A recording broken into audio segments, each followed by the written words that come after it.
দর্শক, ডিবি কার্যালয়ে আছেন সহকর্মী অনুপ অধিকার তরুণ। আমরা সরাসরি যুক্ত হচ্ছি তার কাছে। তরুণ, আমরা জেনেছি যে মুন্নি সাহাকে ইতিমধ্যে ডিবি কার্যালয়ে নেওয়া হয়েছে। আপনার কাছে সর্বশেষ কি তথ্য আছে এ ব্যাপারে?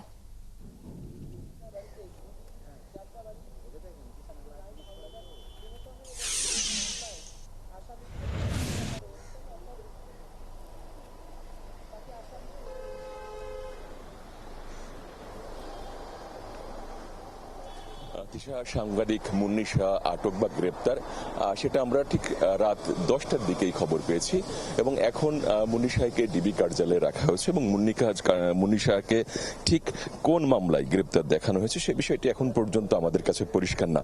তবে আমরা যতটুকু জেনেছি যে মুন্নি শাহ, আপনি জানেন যে সর্বশেষ যেখানে ছিলেন 1 টাকার খবর নামে একটি নিউজ পোর্টাল, সেখানে মুন্নি শাহ কাজ করতেন। সেখানে অফিসটি কারণ বাজারের জনতা টাওয়ারে। ঠিক আমরা তেজগাঁও থানার ওসির সঙ্গে কথা বলেছি, তিনি যেটি বলেছেন যে 9:45টায় মুন্নি শাহ অফিস থেকে নেমে কারণ বাজারে যখন কাঁচা বাজার করতে ঢোকেন তখন স্থানীয় জনতা, বিশেষ করে এলাকার যারা নেতৃবৃন্দ আছে তারা মুন্নি শাহকে ঘিরে ধরে মিছিল স্লোগান দিতে থাকে। বেশ উত্তেজিত তারা হয়ে যায়। এরপরে তেজগাঁও থানার খবর পেয়ে তেজগাঁও থানার ওসি সেখানে এসে মুন্নি শাহকে গ্রেপ্তার করে আমরা দেখলাম যে ডিবি কার্যালয়ে, এখন পর্যন্ত যেটা জেনেছি, ডিবি কার্যালয়ে মুন্নি শাহকে তেজগাঁও থানা থেকেই দিয়ে যাওয়া হয়েছে এবং ডিবি কার্যালয় থেকে আসলে মুন্নি শাহকে কোন মামলায় ঠিক গ্রেপ্তার দেখানো হয়েছে সে বিষয়টি এখন পর্যন্ত পরিষ্কার না। তবে আমরা যেটা ধারণা করছি যে 5 আগস্টের পর পরিবর্তনের পরে যাত্রাবাড়ি থানায় 15 জন সাংবাদিকের নাম উল্লেখ করে অজ্ঞাত আরো অনেক মানুষের নামে হত্যা মামলা করা হয়।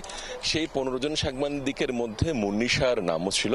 সেই মামলায় হয়তো তাকে গ্রেপ্তার দেখানো হতে পারে। এখন পর্যন্ত আমরা যেটা জেনেছি, তেজগাঁও থানার যে ওসি তার সঙ্গে আমরা কথা বলেছি, এখন পর্যন্ত তিনি খুব বেশি তথ্য আমাদের দেননি বা কোনো কিছু খোলসাও করেননি। তিনি বলছেন যে জনতা ধরে তাদেরকে খবর দিলে তারা আটক করে ডিবি কার্যালয়ে নিয়ে আসে এবং ডিবি কার্যালয় থেকে আসলে কোন মামলায় ঠিক গ্রেপ্তার সে বিষয়টা হয়তো ক্লিয়ার করবেন। আপনি জানেন যে মুন্নি শাহ দীর্ঘদিন ধরে সাংবাদিকতার সাথে জড়িত। ভোরের কাগজ দিয়ে তার সাংবাদিকতা শুরু, তার আগে আজকের কাগজে তিনি ছিলেন, এরপরে 21 television, ATN Bangla, ATN news, তারপরে আমরা দেখলাম 1 টাকার খবর নামে নিজস্ব একটা পত্রিকা বা নিউজ পোর্টাল সেটার তিনি সম্পাদক ছিলেন। এবং মুন্নি শাহর পাশাপাশি আরো অনেক পট পরিবর্তনের পরে অনেক সাংবাদিক যাদেরকে বিভিন্ন মামলায় গ্রেপ্তার দেখানো হয়, অনেক সাংবাদিক এখন পর্যন্ত আটকও আছেন, তাদের বিভিন্ন মামলায় গ্রেপ্তারও দেখানো হয়েছে। মুন্নি শাহর বিষয়টা ঠিক কোন মামলায় থেকে গ্রেপ্তার দেখানো হবে, তার বিরুদ্ধে কি কি অপরাধ, সেটা জানতে হলে আমাদের হয়তো আরো বেশ কিছুক্ষণ অপেক্ষা করতে হবে। এখন পর্যন্ত এই ছিল আমার কাছে মোটামুটি সর্বশেষ তথ্য। তরুণ, আপনাকে অসংখ্য ধন্যবাদ। আপনি খবর রাখতে থাকুন, আমরা পরবর্তীতে আবারও আপডেটের জন্য আপনার কাছে আসবো।